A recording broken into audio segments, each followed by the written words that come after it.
Now, the rest of the story. Athletic games as they are now played evolved over a long period of time. Many of the modifications in sports are fairly recent, easy to pinpoint.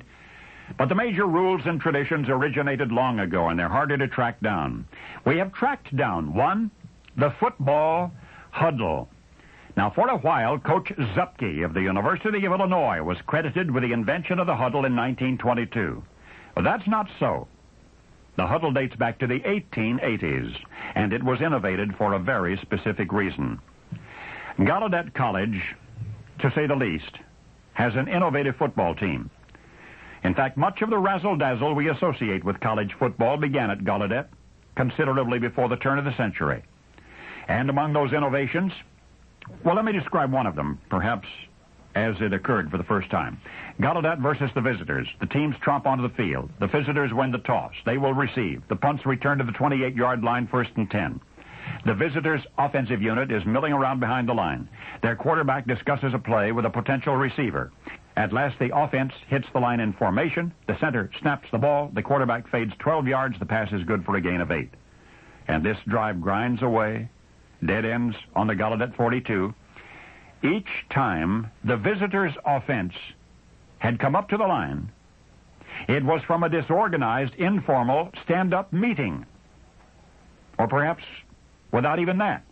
Well, now it's Gallaudet's ball. Now a curious thing happens. Before Gallaudet's offensive goes into the line, they drop back 10 yards or so and form a circle. And they bend low toward an imaginary hub of this human wheel. And for the first time anywhere, we have the football huddle.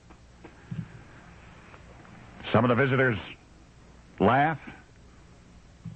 People in the stands elbow each other. They could not possibly have realized at that time the football history they were witnessing. But then, with a sudden, coordinated movement, the circle breaks.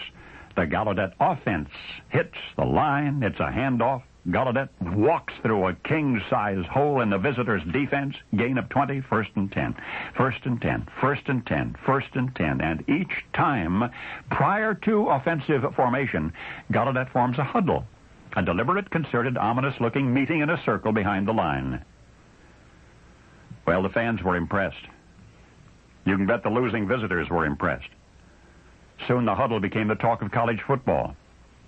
The position for this quiet, close means of communication to discuss plays quickly became the topic of conversation among other football teams, other coaches, other sports fans. The huddle was such a fast, practical way of getting a team together on the field that one college after another adopted it, and today it appears as though the huddle had been born with the game. But you know better.